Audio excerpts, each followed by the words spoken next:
Guys, I am so super excited today because today I'm filming with a cell phone tripod. Awesome, I know, right? Because before I was using this little flimsy thing that pointed up, and when you point up, mostly you just see the inside of my nostrils and my nose hairs, and no one wants to look at my nose hairs. So I'm excited. I got the tripod, and I know what you're thinking. Especially those of you who know me well know that I'm frugal. Why would Kent spend $26.23 on a tripod? Because 12 subscribers? Yeah. So pretty much when you get 12 subscribers on a YouTube channel, that's guaranteed that you're going to make it big. So I think it's justified that I spent $26.23 on something that's wonderful as a cell phone tripod. It's not as great as a $500 camera. I'm still using my phone, but baby steps. Okay, so this video is not really about my tripod, and you know that already because you looked at the title of my video, and you're smart, and I only let smart people look at my YouTube videos, which guarantees you're smart. This video is about 3 strategies that I've used to read in books in other languages. Little story. Back in March, I learned about the UEAPER Esperanto test. It's a test that kind of certifies what level of Esperanto you are at. Here locally, we are going to have it available B1, B2, and C1. So B1's kind of like lower intermediate range, B2's higher intermediate range, and C1's fluent. And I knew I wasn't going to be able to do it in C1. I'm not that fluent in Esperanto yet. And I was pretty sure that I could pass the B1 test no problem, especially if I did a couple of weeks of review first. But B2 was going to be a stretch, so that's the one I chose. And I had until June 20th to study, because that's what's supposed to happen. It's not happening that day after all because of the whole COVID-19 pandemic thing. But I thought I had 3 months to study. So I decided I needed to level up my Esperanto. So what I wanted to do was get a book. And so I went to my favorite giant online retailer named after a large rainforest in South America. And no, I am not talking about the Valdivia temperate rainforest in Chile and Argentina. The other large rainforest in South America. I went on their website and I typed in Esperanto book and I found this one. This one right here. And I was super excited. Why? Because I love The Hobbit. This is The Hobbit in Esperanto. And I've read the book in English 2 or 3 times, and I've watched the movies twice, and it's one of my favorite stories. So it was a no-brainer. However, I got the book in the mail. I was excited. I opened it up, looked at chapter 1, page 1, and there were a whole 25 words that I did not know. So according to the website duomeans.eu/Kent Roper, Duolingo has taught me over 2,300 words in Esperanto. However, Duolingo has conveniently forgotten to teach me some really important words and phrases like Flava Latuna Anso, Kahalita, Tatashita, and Banam Stumpoi. I'm about 99% sure that Banam Stumpoi is going to be on the final test. You failed me, Duolingo. So anyway, obviously I needed to study up. And so immediately I proceeded to do a rookie mistake. I got out my phone, I opened up the Google Translate app and looked up every single word that I came across that I didn't understand. It's a bad idea for 2 reasons. Reason number 1, it's super tedious. I mean, this got old after the first paragraph and a half, and I stopped. And reason number 2, I don't think you really remember much that way. So definitely don't do that. However, luckily for me, I've figured out 3 strategies that work for me. Strategy number 1, looking up words. Okay, so I just said don't do that. However, I did this in a modified way.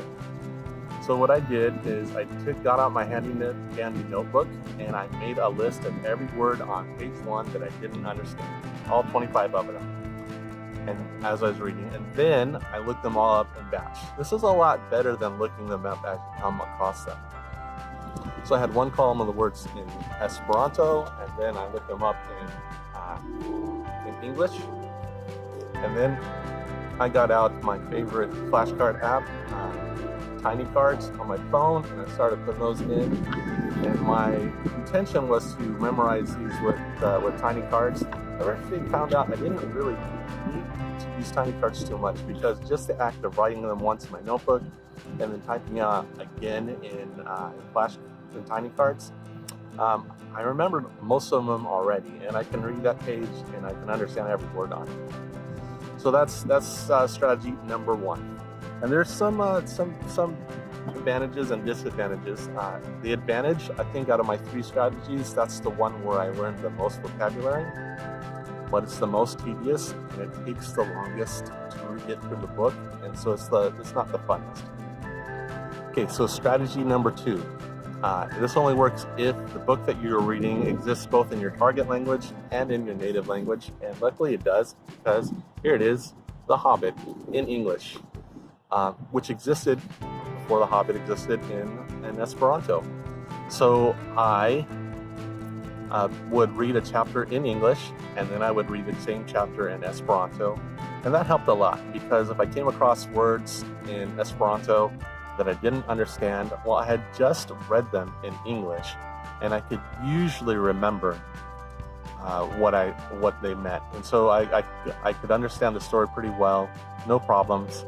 Every once in a while, I would still have to go back and refer to the English version, something I may have forgotten or missed, because I didn't read it slowly in English. I didn't remember all the details, but yeah, I usually got through pretty quickly, and so much less tedious than strategy number 1. And also something, when I was doing that, I noticed another flaw about strategy number 1. Is that sometimes Google Translate doesn't always get it correct. And so I sometimes thought, okay, I look when I'm doing strategy number 1 and I'm looking up words, it's like, wow, this doesn't really make sense for the story, but going and referring back to the English version, okay, so there's a different definition for this word, or Google Translate just got it plain wrong. So number 2 was better. I didn't learn as much vocabulary as strategy number 1, but it was easier and more fun. So strategy number 3 is just to read, not looking up the words you come across, not consulting the English version. It's just read, and when you come across something you don't understand, try to understand it through the context. And this is the method I use the most often. To be honest, probably because it's the easiest and I'm lazy. I understand Esperanto well enough, and I am familiar enough with the Hobbit story that I know what's going on as I'm reading. And so I don't have to look up everything. I can still enjoy the story without having to understand every single word. So the benefit of this, it's the easiest. For me, it's the most enjoyable. The drawback is I lose a lot of the detail of the story. For example, page 193. I can tell by the conversation, without look up any of the words, that they're talking about different birds. But without looking them up, I could guess that carrion bird. I guess that word, but I couldn't understand finch, thrush, crow, or raven. And so I lost a lot. I mean, if I was just doing that, I'd miss a lot of the details. And I guess knowing those 4 bird names wasn't critical to understanding the story. But I think the more you understand, the better you enjoy it. And so with that page, I decided to go with strategy number 1 and learn all the words on that page. So what strategy should you use? I use all 3, and pretty much it depends on my mood for the evening. Usually when I am reading a book, that's the last thing I do before I go to bed, and it depends on how tired I am. If I want to really study hard, or if I just want to casually read. And I think that's fine. You gotta mix it up. Do what works for you. Do what you enjoy. Sometimes you gotta work hard, and sometimes you just enjoy language learning. So guys, here's your chance. Only have 12 subscribers. You still have the opportunity of being lucky number 13 on my subscriber list. Only if you hurry though, because someone else is gonna watch this video and subscribe before you. So hurry. Now, click the subscribe button. Seriously. Oh, and one more thing. Remember Bärmstuhlboy. It's going to be on the test.